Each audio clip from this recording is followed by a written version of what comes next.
ज़रूर कीजिएगा। मेरे जो वालिद थे, मैंने जैसे बताया बहुत पढ़े लिखे थे, तो उन्होंने बहुत गरीब भी थे, उनको कभी कोई नौकरी नहीं मिली, हार्डली उनके पास पैसे होते थे। जो भी बिजनेस उन्होंने शुरू किया, इतनी तालीम हासिल करने के बाद भी वो फेलियर ही रहा। लेकिन उन्होंने बहुत प्यार दिया, और क्योंकि उनके पास पैसे नहीं होते थे तो मेरे हर जन्मदिन पे अपनी कोई पुरानी चीज़ मुझको दे दिया करते थे।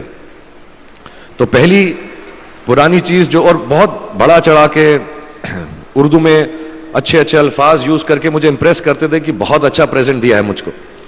तो वो मुझे पहली चीज़ उन्होंने मुझे, ये मैं हर जगह पर बोलता हूँ, स्कूल के बच्चों के फंक्शन पे, येल यूनिवर्सिटी में, एडिनबरा में, क्योंकि आप लोग सब अपनी लाइफ के उस थ्रेशोल्ड पे हैं जहाँ से आपको कामयाबी हासिल करनी है इंशाल्लाह। सो पहली चीज़ जो उन्होंने मुझे दी थी, उन्होंने मुझे अपना शतरंज का सेट दिया था, टूटा फूटा सा। वो शतरंज हर रोज़ खेलते थे। हनुमान मंदिर के जो हेड प्रीस्ट थे, पंडित थे, उनके साथ रात को जाके मेरे वालिद जो हैं शतरंज खेलते थे। और उन्होंने मुझे कहा कि शतरंज से आप जिंदगी के बारे में बहुत कुछ चीज़ें सीख सकते हैं। पहली ये कि कोऑपरेशन और साथ मिलजुल कर काम कैसे करना है। दूसरी ये कि जिंदगी में आगे बढ़ने के लिए कभी कभी पीछे भी हटना पड़ता है। तीसरी ये कि जो छोटे लोग होते हैं, जो आप समझते हैं, कई लोग ऐसी बात मानते हैं, जो पॉन्स होते हैं, जो प्यादे होते हैं, उनकी सबसे ज्यादा इज्जत करना जिंदगी के अंदर। कोई भी इंसान छोटा नहीं होता, हमेशा हमेशा जिंदगी में काम आता है। और कामयाबी हासिल करने के लिए आखिरी बात शतरंज ये सिखाती है हमको कि कभी कभी जिस चीज से सबसे ज्यादा लगाव होता है, जैसे रानी से अमूमन हो जाता है, कभी कभी उसे भी सैक्रिफाइस करना पड़ता है आगे बढ़ने के लिए। दूसरी चीज जो उन्होंने मुझे दी, मेरे पास है वक्त, 2 मिनट बोल सकता हूं मैं, सॉरी। दूसरी चीज जो उन्होंने मुझे दी थी, वो एक टाइपराइटर दिया था। आज के ज़माने में आई डोंट थिंक किसी को, बहुत सारे बच्चे होंगे यहाँ पे जिनको मालूम भी नहीं होगा टाइपराइटर कैसा लगता है। अब सब कंप्यूटर पे काम करते हैं। तो टाइपराइटर के ऊपर जब आदमी लिखता है और अगर गलत लिखता है तो उसको मिटाने में बहुत तकलीफ होती है।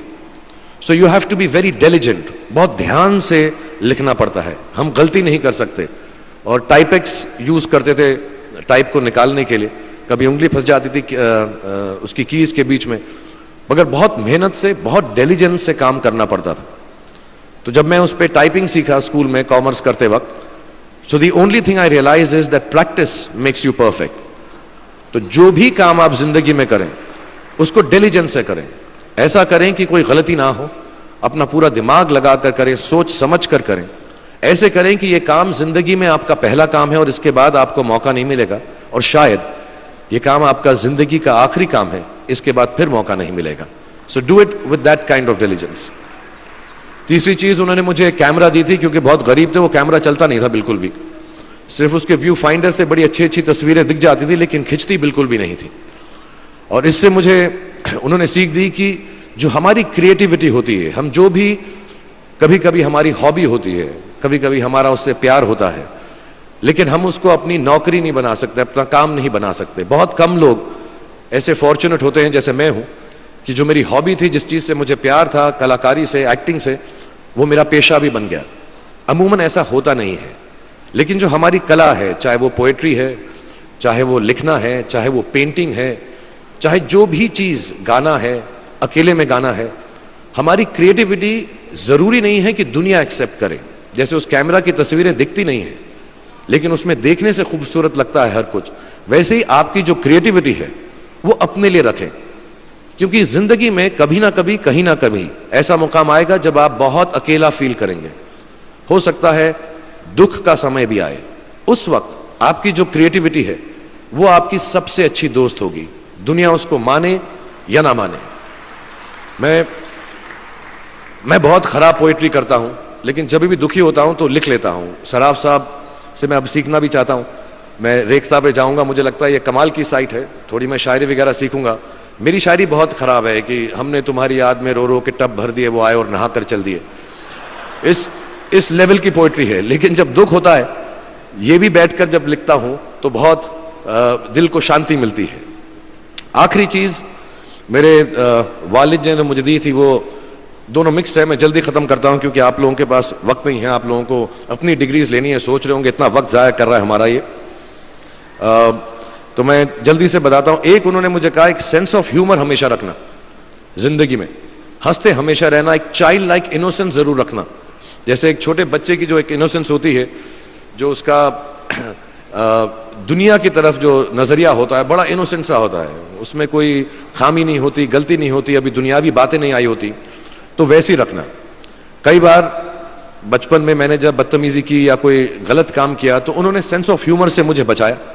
और जिंदगी भर अगर आप अपने ऊपर, अपने हाल पे, दुनिया पे, क्योंकि लोग आपसे हर कोई बात कहेंगे, अच्छी बात भी कहेंगे, बुरी बात भी कहेंगे, क्योंकि लोगों का काम है कहना।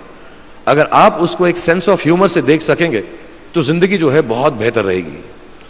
And last not the least, what my father gave me, what my mother gave me and what your parents have given you, आपके जो पेरेंट्स हैं जो आपको दिया है, वो सबसे बड़ी गिफ्ट है, गिफ्ट ऑफ लाइफ। जिंदगी की जो जिंदगी एक खुद ही सबसे बड़ा तोहफा है हमारी जिंदगी, और उसको वैसे ही ट्रीट कीजिए। जिंदगी के अंदर जो भी मुकाम आए, जैसी भी चीजें हो, अच्छा हो बुरा हो, कभी अंधेरा हो कभी उजाला हो, हर चीज को रिस्पेक्ट कीजिए और जिंदगी में ग्रेस रखिए हर इंसान की तरफ। हर इंसान जो भी आपसे जो भी बात करेगा वो अपनी मुसीबत के हिसाब से करेगा, अपनी हैसियत के हिसाब से करेगा, कभी गलत बात भी बोलेगा, ऊंची बात भी बोलेगा। जब आप काम करेंगे, जब आप बड़ी बड़ी कंपनीज के अंदर नौकरी हासिल करेंगे, आपका हमेशा झगड़ा रहेगा, जो मेरा जूनियर है वो ऐसी बात करता है, मेरा सीनियर जो है ऐसी बात करता है।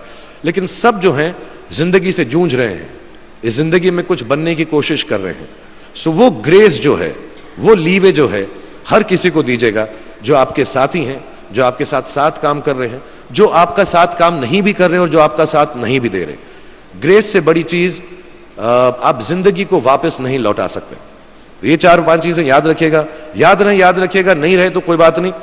आप लोग बहुत कुछ अभी इस जगह पर इल्म हासिल कर चुके हैं और मुझे उम्मीद है और मुझे यकीन है कि आप जो भी करेंगे जिंदगी में बहुत कामयाब होंगे। और फिर से मैं मौलाना आज़ाद नेशनल उर्दू यूनिवर्सिटी का शुक्रिया अदा करना चाहूँगा कि मुझे यहाँ पर बुलाया, आपसे मुखातिब होने का मौका दिया। थैंक यू वेरी मच, बहुत बहुत शुक्रिया।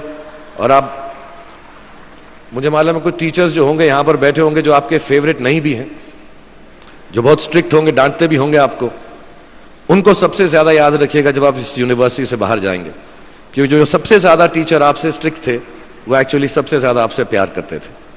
Thank you very much for having me here.